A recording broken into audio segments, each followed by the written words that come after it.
On the 18th of September, 2004, I was sitting on the front row of our city campus, and a prophet visited our church. He'd never met me before. He knew nothing about my background, my situation, my circumstance. He just walked up to me and he started prophesying. This is how the prophecy started. You are a teacher, teacher, teacher, teacher, teacher. That's what you are. Everything about you is a teacher. You used to be very boring. You're just a little boring now, sometimes. But God made you that way for a purpose. I was under the impression that prophets were meant to be encouraging. Apparently, this one hadn't read the memo. But on thinking about it, it is actually extraordinarily encouraging. Because everybody says that teachers are boring, and this prophet said, I'm boring, but God was going to use my boringness for his glory. He then went on to say that I was going to teach in many countries around the world. I was going to teach in Bible college. Remember, this is 24 years ago, and he'd never met me. He said I was going to write books, and I would be involved in correcting other people's written works, which is pretty much what Amanda and I do with the songwriters. So here's this guy reading my mail. But I want to establish something. He didn't tell me what I used to be. He didn't talk about what I had done. He didn't talk about my drunkenness and my youth or my drug taking. He didn't talk about my stealing when I was a child. He didn't talk about who I wasn't. He didn't say that I wasn't a singer, I wasn't a dancer, I wasn't an evangelist, I wasn't an apostle, I wasn't a musician. He didn't tell me any of those things. He didn't tell me what I didn't have. He didn't tell me that I didn't have millions of dollars. I didn't have much faith. He didn't tell me any of those things. He told me what I had. Most of us disqualify ourselves from what God wants to do in our lives because we think about what we don't have, we think about who we are not, and we think about what we did. But God, when he encourages us, as he did through the prophet, said to me, this is what you have. I want to stand on this platform and say, totally candidly, I don't have very much. I never went to Oxford or Cambridge, Yale or Harvard. I never went to a flash university. I never actually went to Bible college. I haven't got a master's in theology. I'll tell you what I do have. I have a P.G.C.E, a postgraduate certificate of education. It's about the lowest and the most miserable education qualification known to man. Not only is it miserable, I got it from a miserable polytechnic in a housing estate in a nondescript town in England. This is what I have. And God said, I can use that.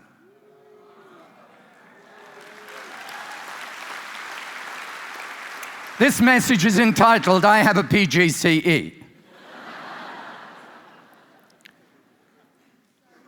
When Moses was in the desert, he met God. God didn't tell him what he had done, that he had been a murderer. He didn't tell him what he didn't have, power. He didn't tell him what he wasn't, a prince of Egypt. He asked him what he had. And he said this, Exodus 4:1. Moses answered, what if they do not believe me or listen to me and say, the Lord did not appear to you? Then the Lord said to him, what is that in your hand? A staff, he replied. Now I want you to see this. In those days, if you were a shepherd, everyone had a staff. A staff was common. It was visible. It was practical. You used it daily to get from one place to another, to herd your sheep. I can imagine when God spoke to Moses and said, what's that in your hand? We need to read between the lines. He would have said, what do you mean? What have I got in my hand? I've got a stick. You know I've got a stick. It's just a stick. Basically, God said this, see that stick? I'm going to save this nation through this stick. I'm going to change history through this stick. I'm going to save the world because his descendant Jesus Christ did through this stick. What is that in your hand? Let me ask you this morning, what is in your hand? It's going to be normal. It's going to be visible. It's going to be practical. What is it? Do you have a story? Do you have some money? Do you have a house? Do you have a car? What is it that you have? You don't have to be intelligent. You don't have to be educated. You just have to have something. And God can use that to save the world. He can use that to change history. He can use that to turn your situation around for good. All you've got to do is to admit that you have it. As for me, I've got a P.G.C.E. It's not very exciting, it's not very impressive, but it's all I've got. So God sends a prophet and he says, I'm going to use that to get you to places you couldn't believe possible. So I'm going to tell you this morning how God can use your story, how he can use your cash, how he can use your money, how he can use your car, how he can use your P.G.C.E., how he can use your degree, how he can use whatever it is that you have, your health, your happy marriage, your kids. What have you got? Are you with me? First, before I give you the practicalities, we need to have an attitudinal shift. Moses saw the staff as God's staff. Exodus chapter 4 and verse 20, so Moses took his wife and sons and put them on a donkey and started back to Egypt, and he took the staff of God in his hand. The reason that he saw it as God's staff after God had said, what is that in your hand, is because he knew that what he was required to do was totally and absolutely impossible. So he looked at it and said, wow, this is amazing. It's yours. That's how Moses viewed the staff. But that's not how God viewed the staff. Look at what it says in Exodus chapter 7 and verse 8. The Lord said to Moses and Aaron, when Pharaoh says to you, perform a miracle, then say to Aaron, take, look at this, your staff and throw it down before Pharaoh, and it will become a snake.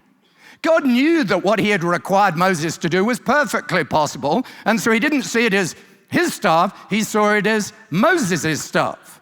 So how should I react to this P.G.C.E? When God speaks to me and says, I'm going to send you around the world teaching in Bible colleges and in different nations, and what is that in your hand? I've got a P.G.C.E. Here it is, Jesus, it's yours. He says, no, it's yours.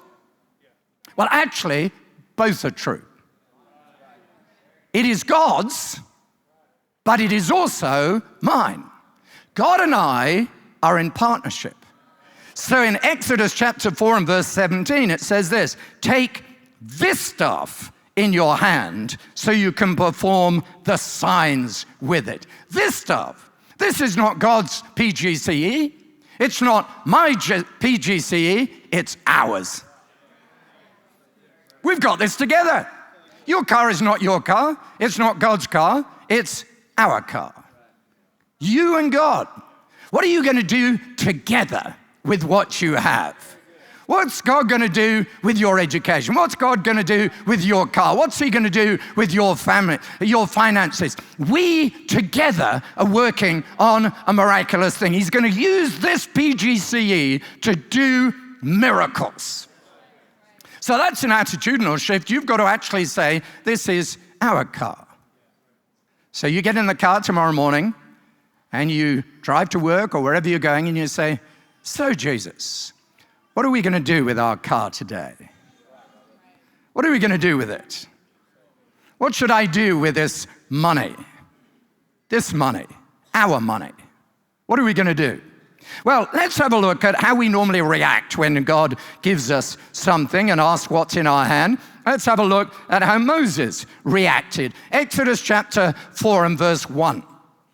Moses answered, what if they don't believe me and listen to me and say, the Lord didn't appear to you? Then the Lord said to him, what is that in your hand? A staff, he replied.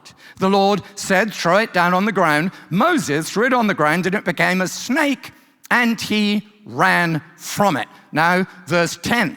Moses said to the Lord, pardon your servant, Lord, I've never been eloquent, neither in the past, nor since you have spoken to your servant. I'm slow of speech and tongue. Actually, that was a complete lie. Acts chapter 7 says that when Moses was young, he was a very eloquent young man. So here he is lying through his teeth to God because he didn't want to do what God wanted him to do. The Lord said to him, who gave human beings their mouths? Who makes them deaf or mute? Who gives them sight or makes them blind? Is it not I, the Lord? Now go, I will help you speak, and you will teach will teach you what to say. But Moses said, pardon your servant, Lord. Please send someone else. All right, here are our normal reactions when God, through a prophet, says, I'm going to change the world through you. Number one, Moses didn't believe it. Of course, we don't believe it. God says, what's in your hand? You say a P.G.C.E. And he says, cool, I'm going to change the world through that. Yeah, like as if that's going to happen. Moses didn't believe it. And he wasn't the only one. Look at this. Gideon didn't believe it either.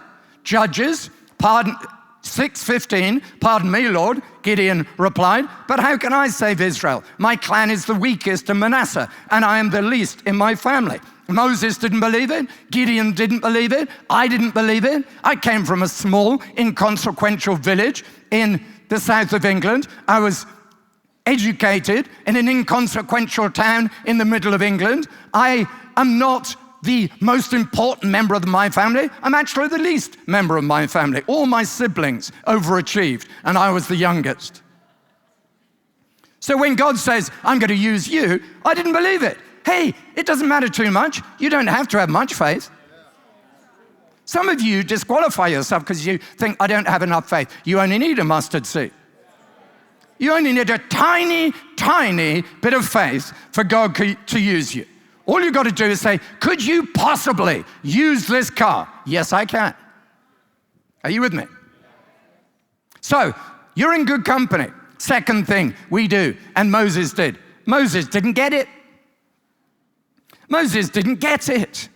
He just didn't understand. He had no idea, and he wasn't the only one.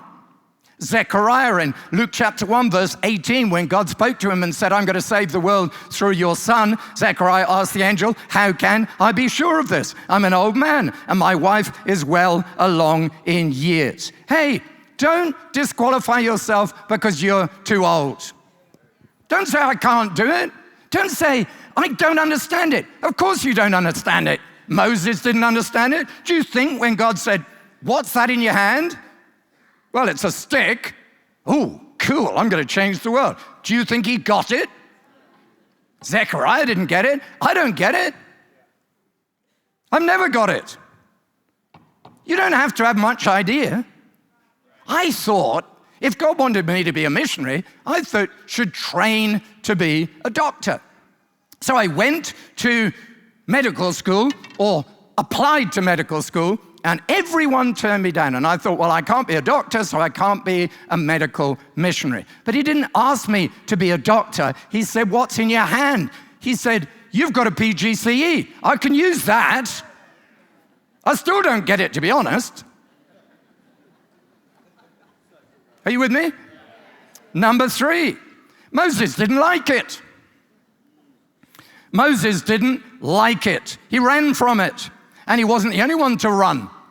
Jonah, chapter 1, verse 3. But Jonah ran away from the Lord and headed for Tarshish. Why? To flee from the Lord. Hey, Moses didn't like God's call on his life. He didn't even like the P.G.C.E. He didn't like the stick, but God still used him.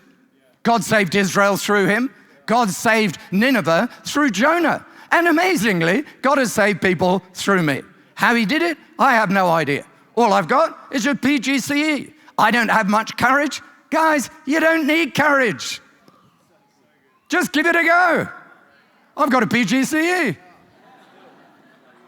Let's do this together, Jesus. You, me, and my P.G.C.E. Let's go and change the world. Let's do this, God. I've got a stick. I've got a stick. I'm just going to confront the most powerful man in the world and tell him that I want every slave in his kingdom freed by next week. Sounds like a great idea. Moses didn't believe it. Moses didn't get it. Moses didn't like it. Number 4, Moses didn't have it. He just didn't have it. He said, I've never been eloquent. And he wasn't the only one. Jeremiah chapter 1, verse 6, alas, sovereign Lord, I said, I don't know how to speak. I'm too young. Don't disqualify yourself because you're too young. Don't say what you can't do. He didn't ask me, am I eloquent? He said, what have you got? Now, had he read my school reports, he would have known I wasn't eloquent. Jeremiah wasn't eloquent, and he became a prophet. Moses wasn't eloquent, and he became a prophet. I'm not eloquent, but God has made me a preacher. That's the cool thing about this. I don't need to be eloquent. I don't need to be courageous. I don't need to have any idea, and I don't need to have much faith. All I've got is a P.G.C.E. That's it. So please, don't disqualify yourself from God doing something radical, powerful, significant in your life. He wants to save your family. He wants to save your community. He wants to save your world. And he's chosen you. Why? I have no idea. But he's set out to do something radical for which he will get all the glory. And he asks a simple question, what have you got? Well, I don't have much. Excellent. I can use that. Just tell me what you have. Here's another one. Moses didn't want it. Well, that's great. I don't want this. Please send someone else. And he wasn't the only one. Peter didn't want it either. Luke 22:55. And when some there had kindled a fire in the middle of the courtyard and had sat down, Peter sat down with them. And a servant girl saw him seated there in the firelight, and she looked closely at him and said, this man was with him, that is Jesus, but he denied it. Woman, I don't know him, he said. Would you have picked him to be the leader of the church? I mean, he was completely hopeless.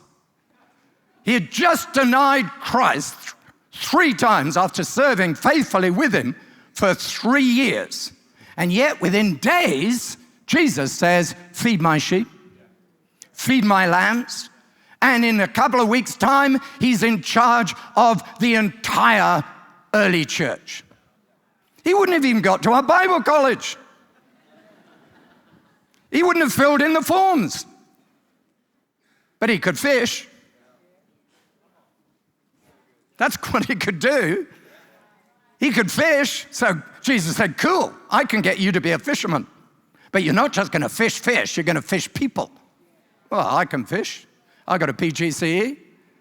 We've got this idea that you've got to like what we do. You've got this idea that you've got to want it. I've got news for you. I don't want to do this.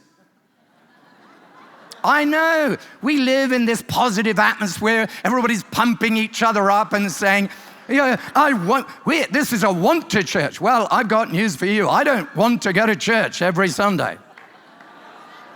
Sometimes I'd rather stay in bed.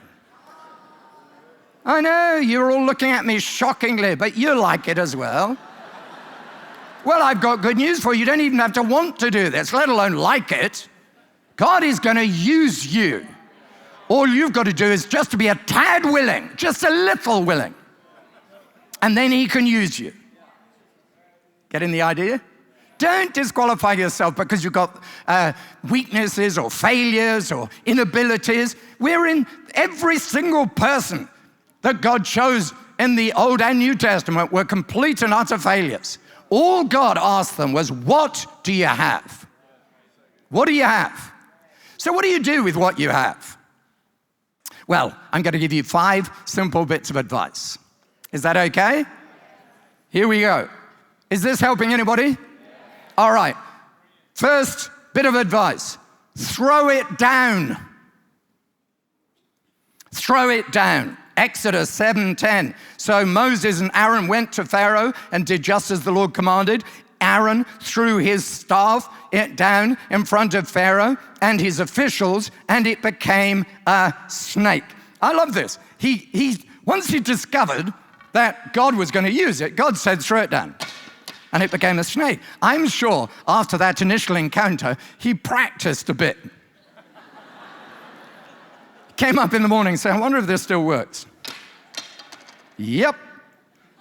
This is cool. What do I mean by throw it down? I mean use it confidently. Use it confidently. Don't apologize for it. I always used to apologize. I'm sorry, I've only got a P.G.C.E. I've been to Chile. I was just about to preach in a Bible college, and they said, what qualifications do you have? Which college do you go to? Did you go to Oxford or Cambridge? Did you go to Regent? Do you have a master's degree? They did the same when I was in the Philippines. What degree do you have? I always used to apologize. Well, sorry, I don't have anything. Now I don't. I say, I've got a P.G.C.E. from Trent Polytechnic. Trent Polytechnic. You know, when we started in evangelism in 1978, I thought, well, wouldn't it be great to get lots of school children to come to our evangelistic meetings in our tent that we'd pitched? So I thought, I know what I'm going to do. I'm going to ring up all the schools in the area and ask me to go there. So I rang them up and I said, can I come to your school? I've got a P.G.C.E. 14 of them said yes. So that week I spoke to about 10,000 young people. And over the next 6 years, every time we pitched our evangelistic tent, I just rang up schools and I said, I have a P.G.C.E. And I did concerts, can't sing, of course, but I got other people to sing. I did English classes, I did science classes, I did art classes, I did religious education. I couldn't really care less. I've spoken in hundreds and hundreds and hundreds of schools in England. I've got thousands of testimonies. I spoke to literally tens of thousands simply because I had the guts to ring them up and said, hey, I've got a P.G.C.E. And they let me in. So throw it down. Second thing, pick it up. Pick it up, he said, pick it up. Exodus chapter 4, verse 17. But take this staff in your hand so you can perform signs with it. Wow. I don't think of this just as a P.G.C.E. I think of this as a miracle worker. With me and Jesus, we can do miracles. You know, with this, I've opened schools in India. I've spoken in schools in Pakistan, a Muslim country. I've spoken in schools in Poland, a communist country, and in China. When I went to China a number of years ago, I just said, Can we teach? I was in a school situation. Can we teach? Yeah, sure you can teach. What have you got? I've got a P.G.C.E, yeah. We can do this. Place filled with people. They'd never even heard of Jesus. But here I am, using it carefully, using my language carefully, but at the same time, here I am in China, teaching in a school with my P.G.C.E. You getting the idea? Throw it down, pick it up. Number 3, hold it near. Hold it near. What do I mean by that? Take this staff in your hand in your normal daily use. Exodus 12:11. This is how you are to eat it, with your cloak tucked into your belt, your sandals on your feet, talking about the Passover, and your staff in your hand. Eat it in haste. It's the Lord's Passover. He said, everywhere you go, whether you go for a walk, get in your car, take it with you. Take it with you. Are you with me? I have taught, for the last 40 years, I've taught somebody something every day of my life. Why? Because I've got a P.G.C.E. I'm at the shops. That's an opportunity to teach. I'm in the supermarket. That's an opportunity to teach. My PA knows that when I come out of my office, it's usually because I've read something interesting and I want to tell her. It doesn't matter whether she wants to hear it. She is going to hear it. And I walk out and say, would you like to hear something really interesting? And she looks up, smiles, and I tell her.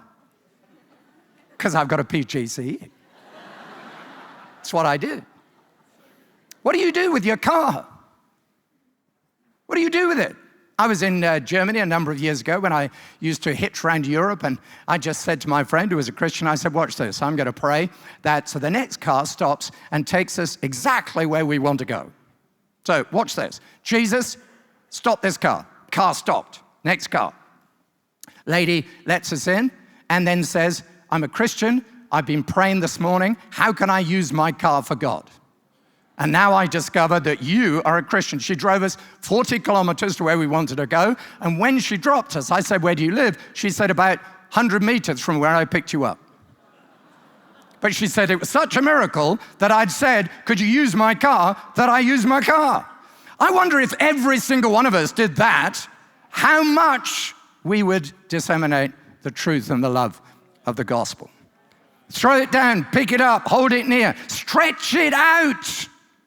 Stretch it out. Exodus 14, verse 16, raise your staff and stretch out your hand over the sea to divide the water so the Israelites can go through the sea on dry ground. I love this, because after he'd thrown it down a few times, picked it up, thrown it down, picked it up. This is cool. Now he's getting bold. He's like, let's see what will happen if I stretch it out. Whoa, and a sea opens. Ooh, this is cool. See, once I'd cottoned on that all I had to do was ring up schools and invite myself, I invited myself all around the world. I have spoken in kindergarten, special needs schools. I've spoken in primary schools, secondary schools. I've spoken in polytechnics, including the one in which I was trained. I've spoken at universities all around the world. I have spoken wherever I was required to speak. I've spoken in halls, in clubs, in bingo halls, in discos. I've spoken in pubs. I've spoken on streets. I've spoken on stadiums. It doesn't really matter to me where I am. I've spoken in 70 different countries. Why? Because I've got a P.G.C.E. Stretch it out. God can use your car, he can use your money, he can double it, he can magnify it, he can multiply it, he can do whatever he wants, but stretch it out. Don't hold back. Are you with me? Number 5, and finally, use it right. Use it right. Don't get familiar with this. Numbers 20 and verse 7, the Lord said to Moses, take the staff, and you and your brother Aaron gather the assembly together, speak to that rock before their eyes, and it will pour out its water. And you will bring water out of the rock for the community, so then their livestock can drink. So Moses took the staff from the Lord's presence, just as he had commanded him. And he and Aaron gathered the assembly together in front of the rock. And Moses said to them, and now we get an idea of his mood, listen, you rebels. Must we bring water out of this rock? And then Moses raised his arm and struck the rock twice, even though God had told him to speak to it, not strike it. And water gushed out and the community drank. But the Lord said to Moses, because you didn't trust me enough to honor me as holy in the sight of the Israelites, you will not bring this community into the land I give them. I've never become familiar with this. If God says speak, I'm going to speak. If he says don't speak, I'm not going to speak. This is ours. Don't disqualify yourself by what you did or what you don't have or who you're not. Ask yourself who you are and what God has given you. What do you have? A stick? Normal? Visible? Practical? Use it. I don't know about you, but I feel like Jacob.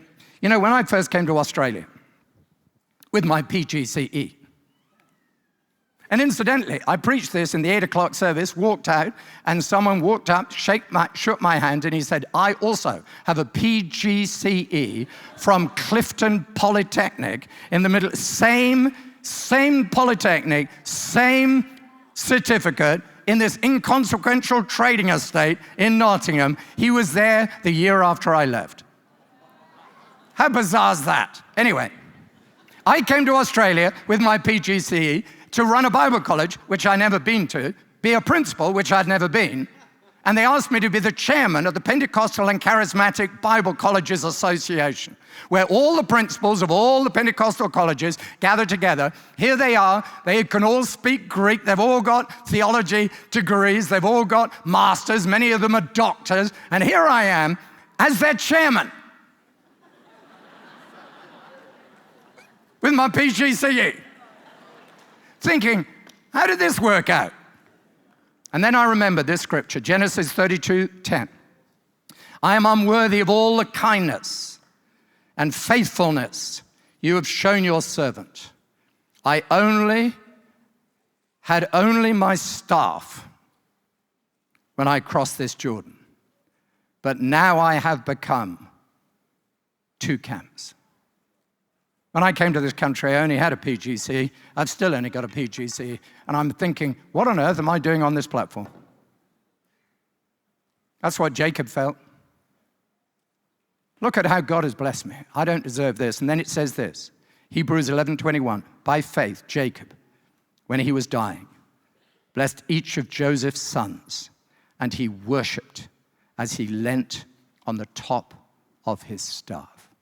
Is it any wonder that he worshipped? Is it any wonder that he leant on that simple, practical, common thing that he had in his hand that God had used for his glory? This morning, I want you to lean on what God has given you. Just lean on it. And with one hand, lean on it, and with the other, worship. I'd like everybody, if you would, to stand. Team, come up.